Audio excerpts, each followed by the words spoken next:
మహాగణపతిం మనసా స్మరామి మహాగణపతిం మనసా స్మరామి. TR creations family అందరికీ నా హృదయపూర్వక ధన్యవాదాలు. అలాగే ఈ వారం 26వ తారీఖు నుంచి 1వ తారీఖు వరకు, అంటే జూలై 26 నుంచి ఆగస్టు 1వ తారీఖు వరకు కూడా ద్వాదశ రాశుల వారికి సంబంధించి వార ఫలాలు ఏ విధంగా ఉండబోతున్నాయి ఏంటి అనేది చూద్దాం. ముఖ్యంగా మన గ్రహాల యొక్క ట్రాన్సిట్ని, మేజర్ ట్రాన్సిట్ని మనం గమనించినట్లయితే కనుక బుధుడి యొక్క వక్రం ఇక్కడ మిథున రాశిలో స్వక్షేత్రంలో ముగిసింది. బుధుడు ఇప్పుడు ఫార్వర్డ్ మోషన్లోనే ఓన్ హౌస్లో ఉంటూ ఉన్నారు. అలాగే శని యొక్క రిట్రాగ్రేషన్, శని యొక్క వక్రం ఈ వారం నుంచి మొదలైంది. వృషభ రాశిలో కుజుడు ఉన్నారు, మిథునంలో స్వక్షేత్రంలో బుధుడు ఉన్నారు, కర్కాటకంలో రవి గురువులు ఉన్నారు, సింహంలో శుక్రకేతువుల యొక్క సంచారం జరుగుతూ ఉంది.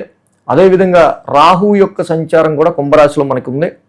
ఇక శని వక్రస్థితిలో మీనరాశిలో 2025 జూన్ నుంచి ఆయన అదే మీనరాశిలో సంచారంలో ఉంటూ ఉన్నారు. ఒకసారి చంద్రుని యొక్క గమనం కూడా మనం పరిశీలించినట్టయితే కనుక ధనస్సు, మకరం, కుంభం రాశుల మీదుగా చంద్రుని యొక్క గమనం కూడా ఉంది. ఈ విధమైన గ్రహాల యొక్క గ్రహస్థితి అలాగే చంద్రుని యొక్క గమనం ఆధారంగా ద్వాదశ రాశుల వారికి సంబంధించి ఈ వారం వార ఫలాలు ఏ విధంగా ఉండబోతున్నాయి అనేది మనం ఇప్పుడు చూద్దాం.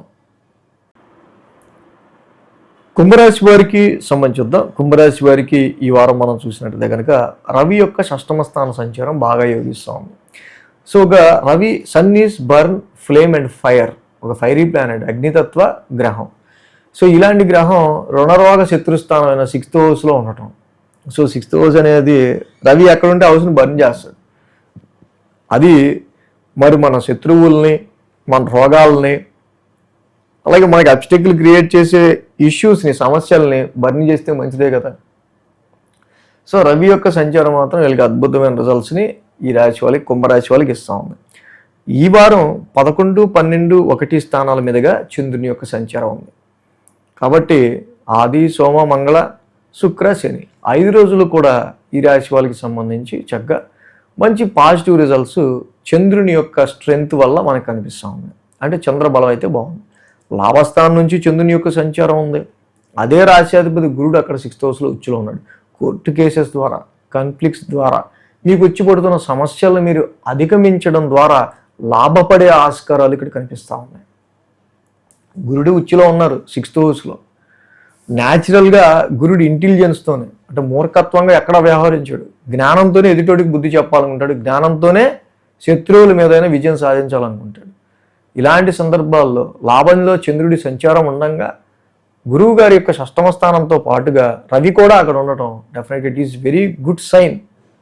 ఏంటంటే రుణరోగ శత్రుస్థానం, రుణ ఒత్తుల్ని అధిగమించడానికి కానీ, శత్రువుల్ని మీరు డిఫీట్ చేయడానికి కానీ, కాంపిటీటర్స్ కానీ, ఇంకా ఇతరత్ర ఎలాంటి కన్ఫ్లిక్ట్స్, వివాదాస్పదమైన విషయాల మీద ఓవర్కమ్ అవ్వడానికి కానీ చాలా వరకు దాని త్రూ లాభాన్ని గడించడానికి, కొన్ని ప్రయోజనాత్మకమైన ఫలితాలు మీరు పొందడానికి ఆది, సోమ, మంగళవారాల్లో చంద్రుడి లాభస్థాన సంచారం బాగా యోగిస్తుంది. బుధ, గురువారాల్లో 1000 స్థానంలో చంద్రుడు ఉన్నారు. అలాగే ఈ రాశి వాళ్ళకి 1000 స్థానంలో చంద్రుని యొక్క సంచారం ఏలినాటి శని ఎండింగ్లో ఉంది. సో ఏలినాటి శని యొక్క రిట్రాగ్రేషన్ అనేది స్టార్ట్ అయింది ఈ వారం నుంచి. ఏలినాటి శని కూడా కొంచెం స్టార్ట్ అయింది కాబట్టి ఈ రాశి వాళ్ళకి మెయిన్గా మనం చూస్తే ఎండింగ్ ఫేజ్లో ఉంది కాబట్టి. సో బుధ, గురువారాలకి సంబంధించి కుటుంబ వ్యవహారాల రీత్యా, ఫ్యామిలీ అట్మాస్ఫియర్ రీత్యా అండర్స్టాండింగ్ అనేది కొంచెం ఉండటం మంచిది. ఇలాగ శని యొక్క రిట్రాగ్రేషన్ ఫుల్ ఫ్లెడ్జ్డ్గా అక్కడ ఎఫెక్ట్ అనేది మనకి చూపిస్తూ ఉంది కాబట్టి ఫ్యామిలీలో వచ్చే కొన్ని అసమానతల్ని సమతుల్యం చేసుకోవటం, బ్యాలెన్స్ చేయటం అనేది అవసరం ఈ రాశి వాళ్ళకి. శుక్ర, శనివారాలు చూస్తే రాశిలోనే చంద్రుని యొక్క సంచారం, ఏదో రాశిలో ఆల్రెడీ రాహు ఉన్నారు. కొన్ని సందర్భాల్లో సో మనం దూరం వెళ్ళాలి, పోనీ ఇంకా ఉన్నతంగా మనం ఉండాలి అంటే కొన్నిసార్లు మనం కొన్ని రిలేషన్స్ని, కొన్ని బంధాలని కొంచెం మనం దూరంగా ఉంచుకుంటూనే మనం అభివృద్ధిలోకి రావాలి. సో ఇక్కడుంటే మనం ఎదగం అనే భావనలు కూడా కలుగుతూ ఉంటాయి. సో దాని గురించి మీరు కొంచెం దూరాలకు వెళ్ళే ప్రయత్నాలు కూడా చేసే ఆస్కారాలు ఈ రాశి వాళ్ళకు ఉన్నాయి. మొన్నటి వరకు రిట్రాగ్రేషన్లో ఉన్న బుధుడు ఈ వారం నుంచి ఫార్వర్డ్ మోషన్లోకి వచ్చారు. బుధుడు కూడా చాలా వరకు కూడా ఇక్కడ ఇన్వెస్ట్మెంట్స్ విషయాల్లోనూ అనవసరమైన కన్ఫ్యూజన్ క్రియేట్ చేసి సంతానపరమైన విషయాల్లో కూడా కొంత మీ క్రియేటివిటీ విషయంలో కొంత ఏదో 2 వారాలుగా అనుకూలించట్లేదో కొన్ని సందర్భాలు ఇక్కడి నుంచి కొంత అనుకూలతలకు రావటం వచ్చే ఆస్కారాలు కూడా ఈ రాశి వాళ్ళకి కనిపిస్తూ ఉన్నాయి. కాబట్టి కుంభరాశి వాళ్ళకి సంబంధించి మనం చూసినట్టయితే కనుక ఈ రాశి వాళ్ళకి సంబంధించి మెయిన్గా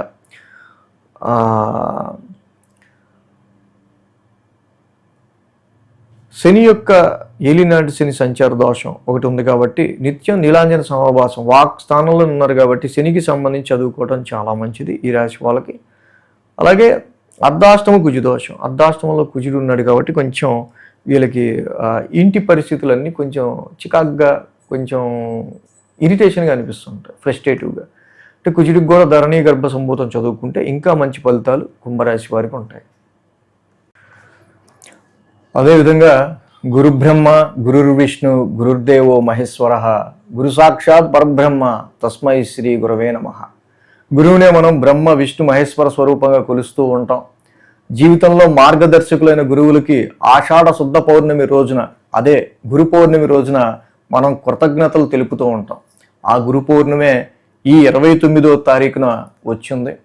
సో ఆ రోజున గురువులకి కృతజ్ఞతాభావంతో దక్షిణ తాంబూలాలు సమర్పించడం, కృతజ్ఞతలు తెలపడం ఆనవాయితీ కాబట్టి నా మార్గదర్శకంలో మీకు ఎవరికన్నా మేలు జరుగున్నా మంచి జరుగున్నా మీ యొక్క కృతజ్ఞతని గురు దక్షిణగా ఏమైనా సమర్పించాలన్నా ఎలా సమర్పించవచ్చో నేను కింద డిస్క్రిప్షన్లో ఇచ్చా. మన మెయిల్ ఐడి నెంబర్స్ అన్నీ ఉంటాయి. సో ఆ విధంగా మీ గురు దక్షిణని సమర్పించవచ్చు. కామెంట్స్లో చాలాసార్లు అడుగుతూ ఉంటారు, సార్ మీకు ఎలాగ దక్షిణ సమర్పించాలి, చాలా వరకు మీరు చెప్పే గైడ్లైన్స్ ప్రిడిక్షన్స్లో మాకు బాగా యూజ్ అవుతున్నాయని. బట్ ఈ సందర్భాన్ని పురస్కరించుకుని ఎవరన్నా దక్షిణ ఇవ్వాలనుకున్న వాళ్ళు డిస్క్రిప్షన్లో చూపిన విధంగా చక్కగా దక్షిణ సమర్పించవచ్చు.